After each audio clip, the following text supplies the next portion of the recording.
You've done it again. You promised yourself this time would be different. You swore you wouldn't fall back into that same pattern, that same reaction, that same version of yourself you've been trying to leave behind. And yet, here you are. It happened so fast you didn't even see it coming.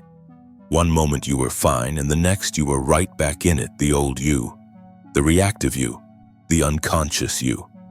Sound familiar? Let me ask you something. How many times have you caught yourself after the fact, after you've already snapped at someone you love, after you've already spiraled into anxiety, after you've already reached for that thing you promised yourself you'd stop reaching for? You know that feeling, that sinking realization where you watch yourself doing the thing you swore you wouldn't do, but you can't seem to stop it. It's like you're a passenger in your own life, watching your old patterns take the wheel. And then comes the shame, the self-judgment. The why do I keep doing this? The what's wrong with me? Here's the thing. There's nothing wrong with you, but there is something you haven't been taught, something critical, something that, once you understand it, changes everything. You haven't been taught how to catch yourself before you fall back. Most people, and I mean most people, only become aware of their patterns after they've already acted them out. They have hindsight. They have regret, but what they don't have is the one thing that would actually set them free. They don't have awareness in the moment, and that's exactly what I'm going to teach you today. How to develop what I call the observer mind, the part of you that can see your old self rising before it takes over, the part of you that can interrupt the pattern before it becomes your reality. So let me tell you what's actually happening when you fall back into old patterns. You are not weak. You are not broken. You are not lacking willpower or discipline or strength. What you are is running on autopilot. Let me explain this. Every thought you've thought repeatedly, every emotion you've felt habitually, every action you've taken over and over, these have carved neural pathways in your brain highways. Superhighways. And your brain, being the efficient machine it is, loves to travel those highways because they require almost no energy. This is what neuroscientists call neuroplasticity. But here's where it gets interesting. Your brain doesn't distinguish between a good habit and a bad one. It doesn't care if that highway leads to peace or anxiety, to confidence or self-doubt, to love or anger. All it knows is this pathway has been traveled before. This is familiar. This is safe. And in the language of the quantum field, this is your electromagnetic signature, your vibration, your frequency. It's the signal you're broadcasting to the field around you based on how you think, how you feel, how you act, most of which is unconscious. So here's the uncomfortable truth. The version of you that keeps showing up, the one you've been trying to change, isn't showing up because you're flawed. It's showing up because neurologically, emotionally, energetically, that's who you've practiced being. That's you on autopilot. Now, most self-help will tell you to just try harder. Set better intentions. Use more willpower. Be more disciplined. But here's the kicker. Willpower doesn't work on unconscious patterns. You can't willpower your way out of a reaction you don't even see coming. You can't discipline yourself out of a thought pattern that fires automatically before you're even aware it's happening. What you need isn't more effort. What you need is more awareness. And that's where the observer mind comes in. The observer mind is your capacity to witness yourself, to step back from your thoughts, your emotions, your habitual reactions, and see them as they're happening. Not after, not in hindsight, in real time. It's the part of you that can say, oh, there it is. There's that old feeling rising. There's that familiar thought pattern starting. There's that urge to react. And here's the radical part. Once you can observe it, you're no longer unconscious to it. Once you can see it, you're no longer controlled by it. The observer mind is the key to catching yourself before you fall back. So the question is, how do you develop it? That's what the rest of this conversation is about. And I promise you, this isn't theory. This is the most practical, neuroscientifically sound, quantum field-aligned method for real, lasting change. But before we go there, I need you to understand why you haven't been able to do this before. Ready to go deeper?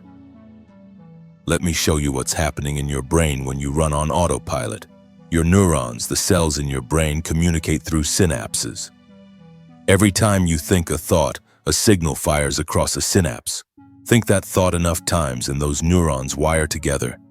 They form a network A circuit. This is what neuroscientist Donald Hebb meant when he said, neurons that fire together, wire together. Now here's where it gets profound. These circuits don't just store thoughts. They store emotions, behaviors, and automatic reactions. They become your subconscious programming. Let's say growing up, every time something went wrong, you felt anxious. Maybe your caregivers were unpredictable. Maybe your environment was chaotic, so your brain learned uncertainty equals danger, and danger equals anxiety. That circuit got wired, hardwired. Now, decades later, even when there's no real threat, that circuit still fires. You feel anxious when things are uncertain, not because you're choosing to feel that way, but because that's the pathway your brain knows. And here's the thing most people don't realize: every time that circuit fires, it strengthens. Every time you feel that anxiety, think those anxious thoughts, act out those anxious behaviors, you're reinforcing the circuit.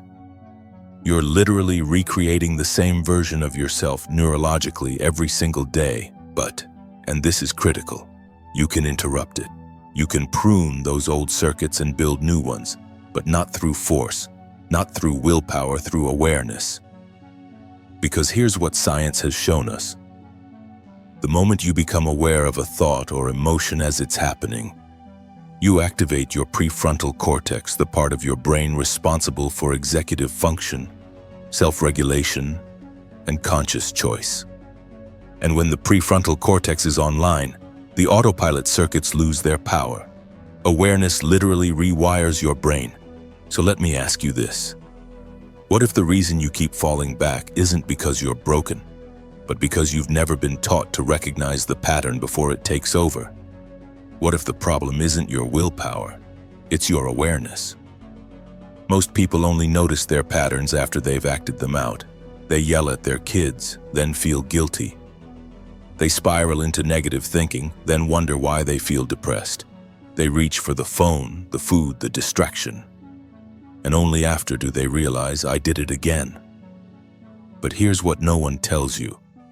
There's always a moment before the yelling where the anger starts to rise. A moment before the spiral where the first negative thought appears. A moment before the impulse where the craving begins. That moment, that tiny window, is where your power lives. But you've been conditioned to miss it. You've been conditioned to only pay attention to the big, loud, fully formed version of the pattern. By then, it's too late. The neural circuit has already fired. The emotion has already flooded your body. The behavior is already in motion. What I'm teaching you is to catch it earlier, at the spark, before the fire. And the way you do that is by becoming intimately familiar with your old self. Not to judge it, not to shame it, but to recognize it. Think of it like this. If you were trying to quit sugar, you'd need to recognize the craving before you eat the cookie, right? You'd need to feel that pull, that urge, that I need something sweet right now. Feeling and pause. This is the same, except the addiction isn't sugar. It's your emotions, your thoughts, your identity. Your old self is a chemical addiction. Every time you think those familiar thoughts, feel those familiar feelings, act in those familiar ways, your body gets a hit of the same neurochemicals it's used to: cortisol, adrenaline, whatever your signature stress chemistry is. And just like any addiction, your body will crave it. It will pull you back toward it even if it's painful, even if it's destructive, because it's familiar. But here's the beautiful part. Once you see this, once you really see it, you stop blaming yourself. You stop thinking something's wrong with you. You realize, I'm not weak, I'm not broken, I've just been running an old program. And programs can be rewritten, but first you have to see the program running, you have to observe it, you have to catch it in the act, and that requires something most people have never developed: metacognition. The ability to think about your thinking, to feel your feelings without being consumed by them, to witness yourself without judgment. That's the observer mind. Shall we move into how to build it? Before I give you the method, let me tell you what doesn't work. Mistake number 1. Trying to change the behavior without understanding the pattern. Most people focus on the action. I need to stop yelling. I need to stop overthinking. I need to stop procrastinating. But the action is just the tip of the iceberg. Underneath are the thoughts, the emotions, the beliefs, the triggers, all invisible to you if you're not paying attention. You can't change what you can't see. Mistake number 2. Thinking awareness is the same as knowing. You might say, I know I'm an anxious person. I know I'm impatient. I know I'm a perfectionist. But knowing intellectually is not the same as observing in real time. Knowing is in your head. Observing is in your body in the moment as it's happening. There's a massive difference. Mistake number 3. Judging yourself for the pattern. The moment you judge, you collapse back into the old self. Because judgment is an emotion, and emotions trigger circuits. And circuits trigger behaviors. The observer mind doesn't judge. It witnesses, it sees, it notes.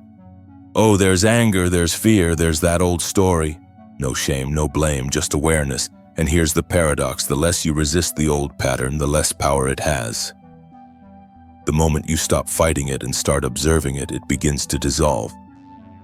Because you can't be the old self and the observer at the same time. One is unconscious, the other is conscious. One is reactive, the other is aware. One is automated, the other is awake. So here's my question for you.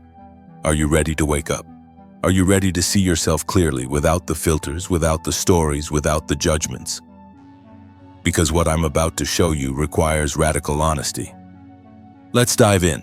Here's how you build the observer mind. Step 1. Map your old self. You need to become a scientist of yourself. You need to study your patterns the way a researcher studies a subject. I want you to take out a piece of paper or open a note on your phone and write down the answers to these questions. What thoughts do I think when I'm in my old state? Not just 1 or 2.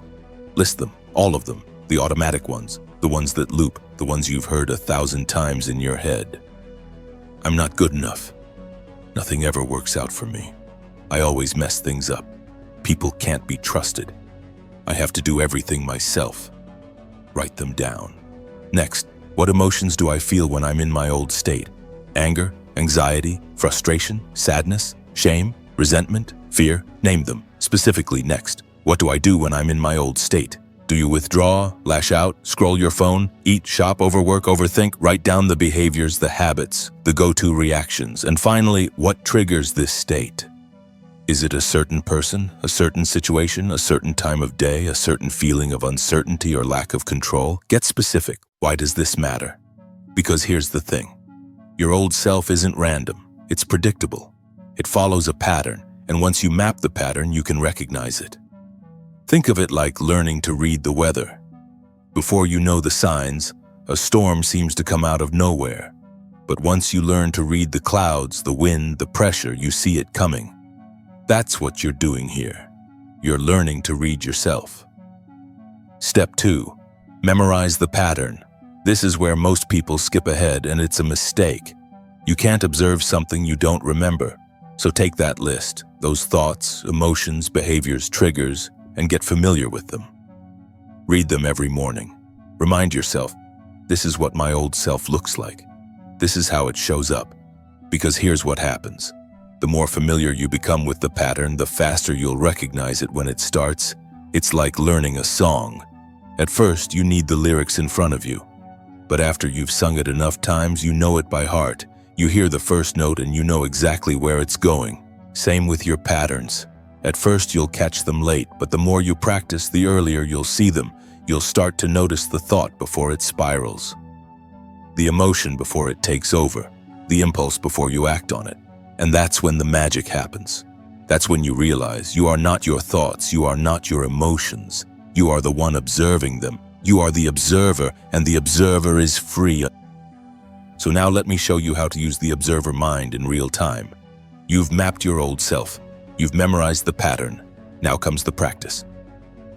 And I'll be honest with you, this is where most people stumble. Because this requires something our culture doesn't value. It requires slowing down. It requires paying attention. It requires being present. But here's the truth. Presence is the only place transformation happens. So here's the practice. Throughout your day, I want you to check in with yourself. Not obsessively, not anxiously, just periodically. Ask yourself, what am I thinking right now? What am I feeling right now? What am I about to do? That's it. Simple questions, but profound in their effect. Because here's what happens. The moment you ask the question, you activate the observer, you step outside the autopilot, you create a gap between stimulus and response, and in that gap, that tiny sacred gap, you have choice. Let me give you an example. Let's say one of your old patterns is getting defensive when someone gives you feedback. Your trigger is criticism. Your thought is, they think I'm not good enough. Your emotion is shame or anger. Your behavior is to argue, shut down, or justify. Now, in the past, this would happen automatically. Someone says something, you react, done. But now, with the observer mind, it goes differently. Someone gives you feedback, and before you react, you pause, you notice, oh, there's that familiar feeling. There's that tightness in my chest. There's that thought, they think I'm not good enough. You see it, you don't act on it, you just see it. And in that seeing, something shifts. Because the old self only has power when you're unconscious to it. The moment you see it, you're no longer it. You might still feel the emotion. You might still hear the thought, but you're not consumed by it. You're watching it. And the part of you that's watching is free from that place. You can choose. You can take a breath. You can say, let me think about that. You can respond instead of react. This is the power of the observer mind, but here's where it gets even deeper. The more you practice this, the more you catch yourself in the moment, the weaker the old circuit becomes. Remember what I said earlier? Neurons that fire together, wire together. Well, the opposite is also true. Neurons that stop firing together stop wiring together. Every time you observe the pattern without acting on it, you're pruning that old circuit. You're weakening the autopilot, and at the same time, you're building a new circuit, the circuit of awareness, of presence, of choice. This is neuroplasticity in action. This is how you rewire yourself, not by forcing change, but by observing the old until it no longer runs you. Now, I need to be real with you about something. This process isn't always easy, because here's what happens when you start observing your old self. You start seeing things you've been avoiding, thoughts you didn't want to admit you think, emotions you've been suppressing, behaviors you've been in denial about, and that can be uncomfortable. It can even be painful. You might discover that you're more anxious than you thought, more angry, more insecure, more controlling, and your first instinct will be to judge yourself for it, to think, God, I'm worse than I thought. But this is a trap, because judgment is just another form of the old self. It's the inner critic, the part of you that's always looking for proof that you're not good enough. The observer mind doesn't judge, it sees. So when you notice something uncomfortable, practice saying this. Interesting. This is here. This is part of the pattern. That's it. No shame, no blame, just acknowledgement. Because here's the paradox. The more you resist the old self, the more power it has. The more you accept that it's there, without acting on it, the more it dissolves. This is what Carl Jung meant when he said, what you resist persists. What you accept transforms. So don't resist, don't fight, don't try to force it away, just observe, just witness, just see. And here's the beautiful part. The more you do this, the more space you create between you and the pattern. You start to realize. These thoughts aren't me. These emotions aren't me. This old identity isn't me. I am the one watching. I am the one aware, I am the observer, and from that place anything is possible. So let me show you what happens when you fully embody this. Here's where it all comes together. The moment you've been working toward, the moment you catch yourself before you fall back. Let me paint you a picture. You're in a situation that used to trigger you. Maybe it's conflict with your partner. Maybe it's stress at work. Maybe it's that familiar feeling of not being enough. In the past, you would have gone unconscious, you would have reacted, you would have fallen into the old pattern without even realizing it until it was too late. But now you've been practicing. You've mapped your old self. You've memorized the pattern, you've developed the observer mind. So here's what happens. The trigger comes. And in that split second, that tiny window, you feel it, that familiar pull, that old energy starting to rise. But this time, you see it, you catch it, and you pause. Not because you're forcing yourself to, not because you're using willpower, but because awareness interrupts the circuit. You notice the thought before it spirals. Oh, there it is. There's that old story. You notice the emotion before it floods you. There's that familiar feeling of inadequacy.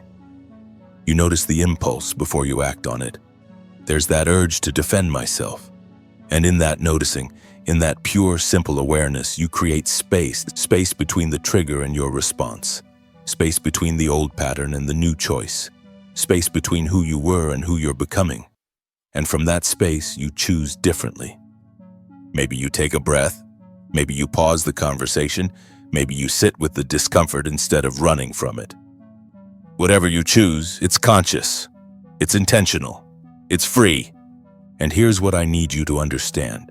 This moment, this one moment of catching yourself, is worth more than 1,000 moments of hindsight regret, because this is the moment where change actually happens. This is the moment where the old circuit weakens and the new one strengthens. This is the moment you break the pattern, and the more you do this, the more you catch yourself in the moment, the easier it becomes. The observer mind gets stronger. The old autopilot gets weaker. Until one day you realize that old pattern doesn't run anymore. That old version of yourself doesn't show up anymore. Not because you fought it, not because you forced it, but because you saw it, you observed it. You no longer fed it with your unconscious attention. And in its place, a new you emerged. A conscious you, an aware you, a free you. This is the power of the observer mind. This is how you catch yourself before you fall back. This is how you become quantum. Not by trying to change who you are, but by becoming aware of who you've been. Let me show you how to practice this daily. So let's make this practical. Let me give you a simple daily practice to strengthen your observer mind. Every morning before you start your day, take 5 minutes to sit quietly. No distractions, just you. And in those 5 minutes, do this. First, review your map. Remind yourself of the thoughts, emotions, and behaviors that make up your old self. Not to dwell on them, just to refresh your memory, to prime your awareness. Think of it like a pilot reviewing the flight plan before takeoff. You're just making sure you know what to look for. Next, set an intention.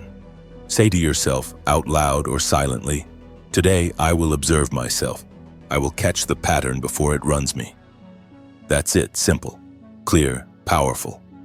Then, throughout your day, check in. Set reminders on your phone if you need to. Every hour or two, pause and ask, what am I thinking? What am I feeling? What am I about to do? Just notice, no judgment, just awareness. And when you catch yourself in an old pattern, when you feel that familiar pull, pause. Take 3 breaths and ask yourself, is this who I want to be in this moment? Not who you have to be, who you want to be. That question alone creates space, it activates choice. It reminds you that you're not a victim to your patterns, you're the creator of your reality. Now here's the second part of the practice, and this is crucial. Every evening, take 5 minutes to reflect. Journal if you can, or just sit with these questions. When did I catch myself today? When did I observe the pattern before it took over? When did I choose differently? Celebrate those moments, not in an ego way, but in a genuine acknowledgement. I saw it, I chose, I'm changing. And then, and this is just as important, ask, when did I miss it? When did I fall back into the old pattern without noticing? No shame, no guilt, just observation. Interesting. That's where I went unconscious. Next time I'll catch it sooner. This is how you train the observer mind, with consistency, with compassion, with practice. You won't be perfect. You'll miss moments. You'll fall back sometimes, and that's okay. Because here's the thing, the goal isn't perfection. The goal is awareness. The goal is to shorten the gap between the pattern and the recognition, to catch yourself sooner and sooner until eventually the pattern doesn't run at all. And I promise you, if you do this practice, if you commit to it, you will see change not in some distant future, but in days, in weeks. You'll notice moments where you pause instead of react, where you choose instead of autopilot, where you feel the old pull but don't follow it. And those moments, those tiny sacred moments, will compound. They'll build on each other. Until one day, you look back and realize I'm not that person anymore, not because you forced it, but because you observed it. You witnessed it. You stopped feeding it with your unconscious attention. And in its place, a new you emerged. That's the power of the observer mind. Now let me address the resistance you might be feeling. You might be thinking, this sounds like a lot of work, and I get it. In a world that values quick fixes and instant results, this might seem slow. It might seem tedious, but here's what I need you to understand. This isn't extra work. This is the work. Everything else, the affirmations, the visualizations, the goal setting, none of it matters if you keep operating from the old self. You can't manifest a new reality from an old identity. You can't create change from unconsciousness. The observer mind is the foundation. Everything else is built on top of it. You might also be thinking, but what if I see things about myself I don't like? And yes, you will. You'll see your shadows, your patterns, your conditioning. But here's the beautiful part. You'll also see that they're not you. They're just programs, old circuits, echoes from the past, and the moment you see them as separate from you, they lose their power. You might be thinking, what if I can't do this? What if I'm too far gone? And to that, I say this. The fact that you're here listening to this, asking these questions, that's proof you're not too far gone. That's proof you're already awakening. The observer mind isn't something you have to create. It's something you already are. You just have to remember, and every moment you pause, every moment you notice, every moment you choose, you're remembering. You're waking up. And that's all this is, a waking up. A coming home to yourself, to the real you, the aware you, the quantum you. So don't let resistance stop you. Don't let fear stop you. Don't let the old voice that says you can't stop you. Because you can, and you will. So here's where we are. You now understand what's been keeping you stuck. It's not weakness. It's not a lack of willpower. It's a lack of awareness. You now have the method. Map your old self. Memorize the pattern. Observe it in real time. Catch yourself before you fall back. And you now have a choice. You can go back to living on autopilot, hoping things will somehow change. Or you can step into the observer mind and become the conscious creator of your reality. The choice is yours, but I'll tell you this, the quantum field, the infinite field of possibility, doesn't respond to who you hope to be.